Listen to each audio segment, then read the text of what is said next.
नारायण नारायण। आज का विषय है थोड़ा पढ़ें किंतु उसका मनन और आचरण करें। माया यानी क्या? जो परमात्मा के बिना होती है वह माया। जो दिखाई देता है और नष्ट होता है वह सब माया है। हम जब तक नाम स्मरण करते हैं तब तक समझें कि हम माया के बाहर हैं, और जब नाम का विस्मरण हो जाए तब समझें माया के अधीन हैं। सब कृति करने में है, कहने और सुनने में नहीं है। निर्गुण का कितना भी वर्णन किया जाए, निर्गुण रूप समझ में नहीं आएगा। इसलिए सगुण रूप ही हम देखें और उसी का पूजन करें। मैं निर्गुण की उपासना करता हूँ, ऐसा जो कहता है वस्तुतः उसे निर्गुण क्या स्थिति है यह समझ में नहीं आया, क्योंकि उस स्थिति में रहने वाला कोई होता ही नहीं। एक आदमी ने मुझसे पूछा, मैं सब वेदांत ग्रंथ पढ़ चुका हूँ।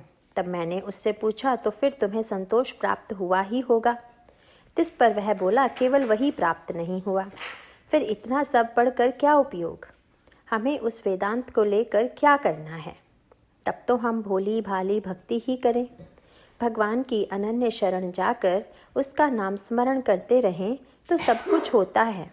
जो भोजन करने बैठता है वह मेरा पेट भर जाए ऐसा क्या शब्दों से कहता है, किंतु भोजन हुआ कि पेट अपने आप भर जाता है। हम ग्रंथों में जो पढ़ते हैं उसके अनुसार यदि आचरण नहीं किया तो पढ़ने का क्या उपयोग?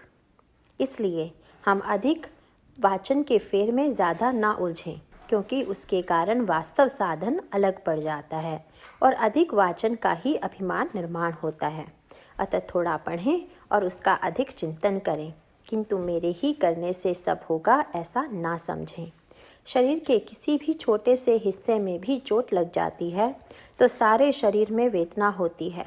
उसी प्रकार दिन की एक घड़ी भी यदि भगवान के स्मरण में व्यतीत करें तो पूरा दिन उसमें बीत जाता है, क्योंकि दिनों के ही महीने, महीनों के ही वर्ष और वर्षों की ही हमारी आयु बनी होती है।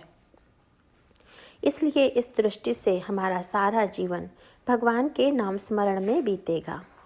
गृहस्थी के प्रति रुचि न हो, लेकिन गृहस्थी के कारण जो कर्तव्य होते हैं उनके प्रति रुचि अवश्य हो। गृहस्थी के कर्तव्य करना पवित्र कर्तव्य है, यह सच है, लेकिन उसमें उलझना नहीं चाहिए। इसलिए हम मन से भगवान के होकर रहें। यदि हम अंतःकरण से भगवान का नाम स्मरण करें तो वह हमें सुख संतोष में ही रखेगा।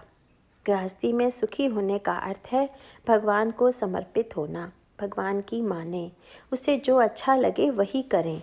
यही परमार्थ का सार है। नारायण नारायण।